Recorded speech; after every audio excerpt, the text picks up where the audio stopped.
felt like we, on both ends, didn't play the way we practiced, the way we talked about playing, the way we knew we needed to play to be successful. And so I think that was the biggest disappointment. Well, what do you think rattled your guys, Kevin, in those situations? You know, was it the length of the other teams? Was it, you know, playing in bigger, sort of more crowded venues after playing so much in the non-conference at home? I don't think it was the venue as much as I think that the length in both of the last two games have been a little bit of an issue, getting shots blocked and altered and maybe unnerving us a little bit. And you know, we talked about the length, but you can't replicate that in practice. And and then I think all season long we've had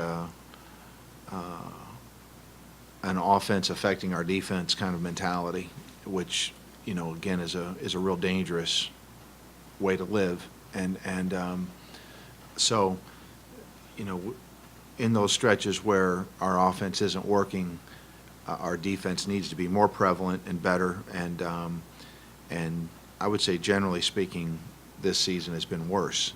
When our offense has been good, our defense has tended to be a little better. And so,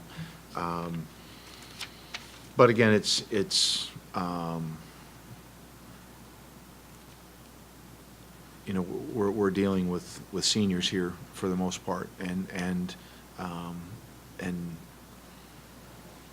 you have a much better chance of changing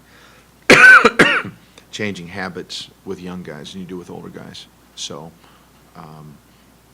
we just have to continue to get better defensively and hope that our defensive play can keep us in games when we're being defended well by an opponent. How do you get your players to continue to be the aggressor? I mean, it seems like you guys are at your best when you're driving to the basket and you're really making teams scramble. I mean, how do you get them to do that on a consistent basis? Because when you face a team like Louisville, it's like you guys a little tentative because of the size, or? Yeah, you know, I think that early in games, we've relied on a lot of jump shots, and in those games where they go in, that fuels energy, and we kind of feed off of it. But in the games where they don't, then you can get behind, or you can cost yourself. And so I think that we do have to drive the ball at the basket and drive it early and often, so that we can again, it's so important. You know, you mentioned being the aggressor. It's so important in a game to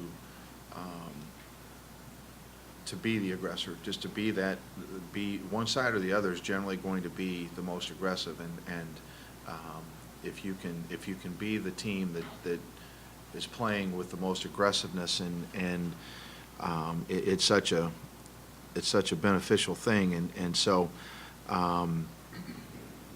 we just have to do that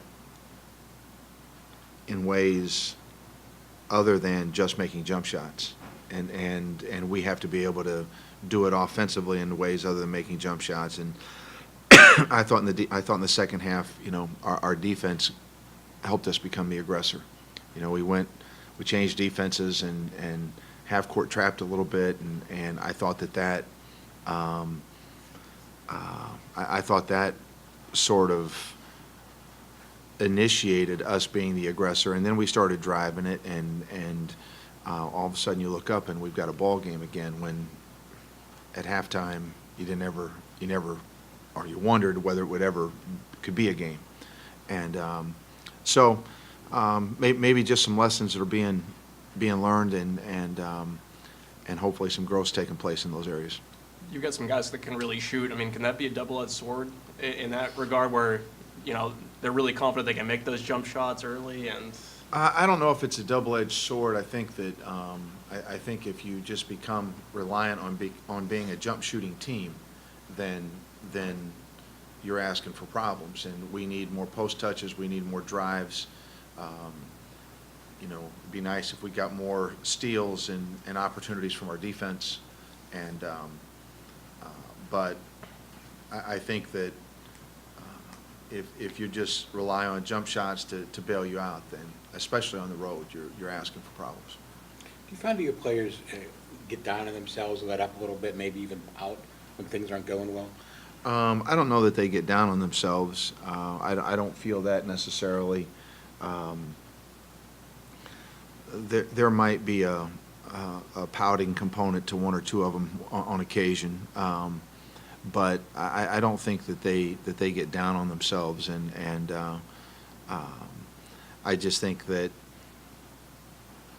we have some guys that have learned throughout the course of their lifetimes to live through their offense instead of living through making the best plays for your team, whether that be on offense or defense. And again, I feel like our defense suffers when our offense isn't good, and that's really just a recipe to lose, because your defense has to hold you in there when your offense is either being defended well or you're having a day where, for whatever reason, it's not going well. What do you think it is, Kevin, especially when you're in your first year coaching, that can be so difficult about getting through two seniors? Is it the fact that they've been accustomed to doing one thing for 3 or 4 years previously, or is it just that they sort of know that their career is coming to an end and there isn't much impetus to change? I'd say both. I think that both of those would be, although I think that the buy-in from these seniors has been very good. I just think that sometimes, habits are hard to change, and mentalities are hard to change, and so I feel like we've affected them in some good ways, and there are some ways that we would still like to affect them more. But I do think that in some respects they are who they are, and I've kind of taken the approach that I'm probably only going to change them so much, and I'm not going to I guess live and die with if they're doing something exactly the way that I think it needs to be done, because I think for the most part they're submitting to our coaching and they're doing what we want. But there are instances where, like I said, I don't even know if it's that they're not trying to do what we want, or it is, in some cases, maybe they're just not capable. And so, again, their buy-in, their coachability has been pretty good, and a lot of people will lose at Syracuse. A lot of people will lose at Louisville. That's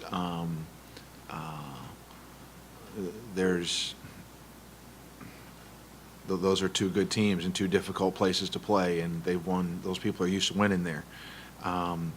So we just have to take what we've learned from that and try to apply it tomorrow, and try to apply it in our game on Tuesday, and that sort of thing, and continue to get better. So it's still about getting better. We have a lot of time to get better, and we're certainly disappointed that we've started the conference season in 1-3, but there's a lot of ball to be played yet. You mentioned a second ago, maybe in some cases they are not capable of doing what you want. Would you maybe think about ramping down your expectations? I don't think that I need to lower my expectations. I think I need to keep my expectations up pretty high, because I think they want that, and I think that they probably need that, and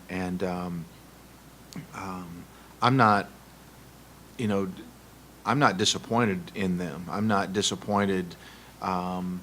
I'm disappointed in us as a group and what we've done the first half, the last two games. But I'm not disappointed in them, because I think they've tried very hard to do what we've asked. And yeah, are there some exceptions? Sure there are. Sure there are. But if I'm going to focus on the majority, they've tried very, very hard to do what we as coaches have asked them to do. Obviously, Miami's coming in here tomorrow. Have these first 4 games just sort of further confirmed how important it is to hold serve at home in this league? Yeah, it has. You know, that Notre Dame game obviously still stings because that was an opportunity to win, and we let it get away. But yes, I think if you're going to have success in this league, you better have success at home because road wins can be hard to come by, and so we need a win. We know that, and hopefully we'll continue to prepare like it and we'll play like it tomorrow. What stands out to you the most about Miami? Their athleticism, their aggressiveness to the boards, their abilities off the bounce, their they really guard you well. I mean, there are a lot of things that impress me about their team, and they're pretty deep. They're complete. They can score inside, outside. So, again, there are a lot of things that impress me about them. You know, last 2 games, Kevin, you guys have, you know, especially in the first half, the switching on defense, you guys struggled at times. I mean, they find kind of mismatches. Have you thought about, you think about changing a little bit and using the zone a little bit more? The 1-3-1, you know, was kind of big for you guys the other night. Yeah, that's certainly something that we've talked as a staff about, and that we have to continue to assess as we go along. And I think that there are certain nights when zone makes more sense, and then certain nights where it might make less sense. But we're going to have to use it when we need it, and maybe then some. I mean, we may have to use it more than we need it, if that makes sense. So. So yeah, we're probably going to keep the zone in the mix and maybe get it in the mix a little bit more and see if it can help us. Both coming off road losses. Does the extra day help you guys? They're coming off a home loss. Oh, they were home, I'm sorry, Yeah, okay. But the extra day is what I'm Well, I think that I hope so. I hope it does. I don't. You never know how teams respond in that way, and I'm hopeful that an extra day will benefit us. Yes. Is your team feeling pretty good? I mean, You know, we came out and worked out. We had a short workout yesterday, and they were, you know, they were pretty energetic, and so we, you know, we'll play hard tomorrow. We'll play hard and hopefully play well.